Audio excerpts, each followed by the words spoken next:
नेता, symbol of knowledge बाबा साहब भीमराव अम्बेडकर जी को नमन करते हुए, बहुजन समाज में जन्मे सभी संत महापुरुषों को नमन करते हुए, मंचासीन भिक्खु संघ को नमन करते हुए और जितने भी धम्म उपासक उपासिकाएं आज इस कार्यक्रम की शोभा बढ़ा रहे हैं या उपस्थित हैं, उन सभी को नमन करते हुए मैं कहना चाहूंगा कि आज हम यहाँ सब बाबा साहब अम्बेडकर जी की बदौलत यहाँ पर एकत्रित हैं। यदि इस देश के अंदर बाबा साहब भीमराव अम्बेडकर जी पैदा नहीं होते और बाबा साहब अम्बेडकर जी पैदा नहीं होते और बाबा साहब अम्बेडकर जी संघर्ष नहीं करते, बाबा साहब अम्बेडकर जी और माता रमाबाई अपने 4-4 बच्चों की कुर्बानियां नहीं देती, तो हमें और बाबा साहब ने जब बच्चों की कुर्बानियां दी, माता रमाबाई ने उनका साथ दिया, तो बाबा साहब अम्बेडकर जी ने 2 साल 11 महीने 18 दिन में इस भारत का संविधान रचा।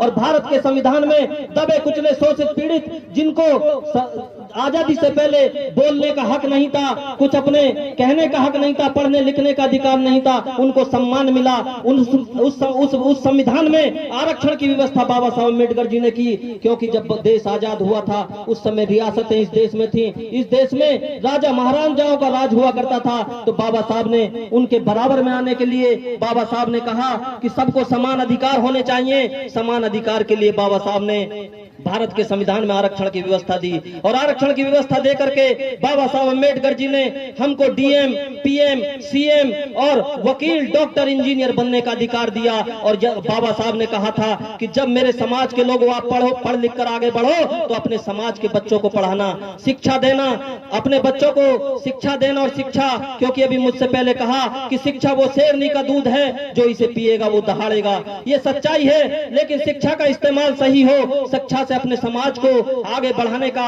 हम लोग काम करें, हम लोग आगे उनको बढ़ाएं, अपने बच्चों को पढ़ाएं, अपने बच्चों को आगे पढ़ा करके हम आगे बढ़ाएं। तो मैं बताना चाहता हूं, जो भी बताया, महिलाएं यहाँ बैठी हुई हैं, क्योंकि अगर यहाँ पुरुष आज आए हैं, मैं भी दिल्ली से आया हूँ, यहाँ पर भाई सत्यप्रकाश गौतम जी दिल्ली से आए हैं, मेरे साथ चल करके भाई शशि भूषण जी यहाँ पर आए हैं, हम लोग जगह जगह जाते हैं। तो इसमें अगर हमारे यहाँ आने में योगदान है तो ये माताओं का, और जो हमारे घर में हमारी माता हैं, हमारी पत्नी हैं, उनका विशेष योगदान है। मैं बताना चाहूंगा, क्योंकि ये माताएं ज्यादा बैठी हुई हैं, महिलाएं आई हैं, मैं बताना चाहूंगा कि माता रमाबाई की एक बहुत सुंदर बेटी थी, इंदु। जब बेटी थी तो इंदु को वो पाल रही थी, पोस रही थी। उस समय बाबा साहब अम्बेडकर जी बाहर विदेश में पढ़ाई कर रहे थे। जब बाबा साहब विदेश में पढ़ाई कर रहे थे तो बाबा साहब के पास वहाँ पैसे खत्म हो गए।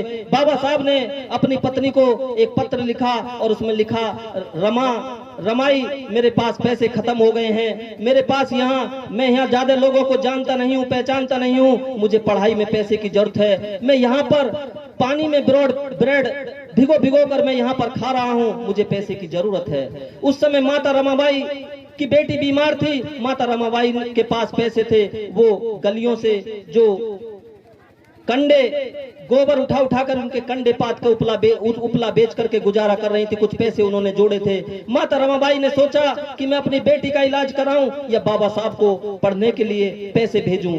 तो माता रमाबाई जानती थी, क्योंकि बाबा साहब अम्बेडकर जी अपने समाज की लड़ाई लड़ रहे हैं, बाबा साहब अम्बेडकर जी उस समाज की, दबे कुचले समाज की लड़ाई लड़ रहे हैं। तो माता रमाबाई ने अपनी बेटी का फिक्र नहीं किया, जबकि औलाद एक माँ बाप के लिए सबसे बड़ा गहना होती है, सबसे बड़ा उसके लिए होती है। माता रमाबाई ने बाबा साहब को पैसे भेज दिए, और लेकिन दवा के अभाव में, इलाज के अभाव में माता रमाबाई की बेटी इंदु खत्म हो गई। तो माता रमाबाई ने हमको समर्पण किया है, माता रमाबाई ने बाबा साहब को आगे बढ़ाने का काम किया है। ऐसे माता रमाबाई को नमन, ऐसे बाबा साहब को नमन, जो बाबा साहब अम्बेडकर जी ने जो बुद्ध धर्म स्वीकार किया।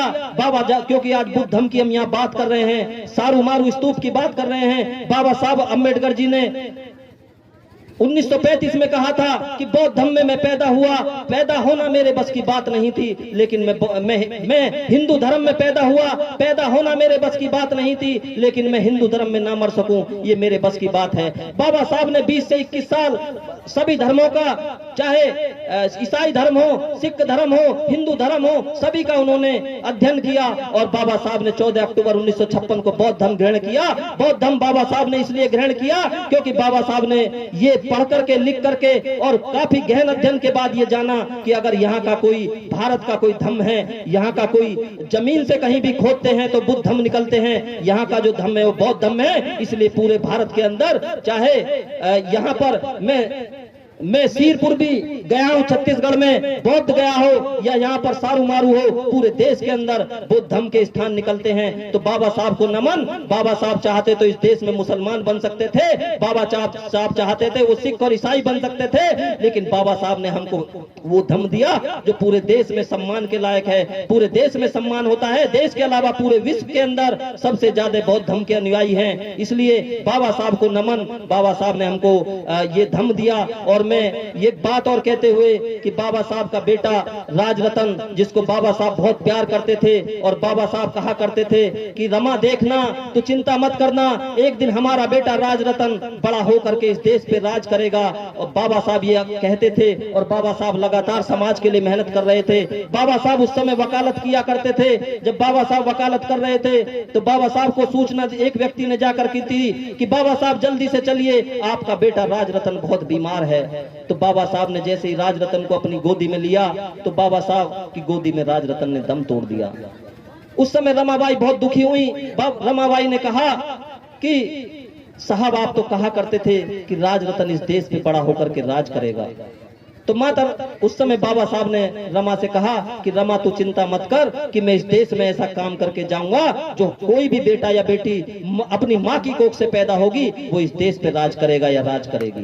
तो बाबा साहब ने हमको वो दिया है। हम उनको नमन करते हैं। और एक बात और करना चाहता हूँ, शिक्षा की बात हुई, मान सम्मान और स्वाभिमान हमें बाबा साहब ने दिया है। हमें भारत का संविधान दिया है।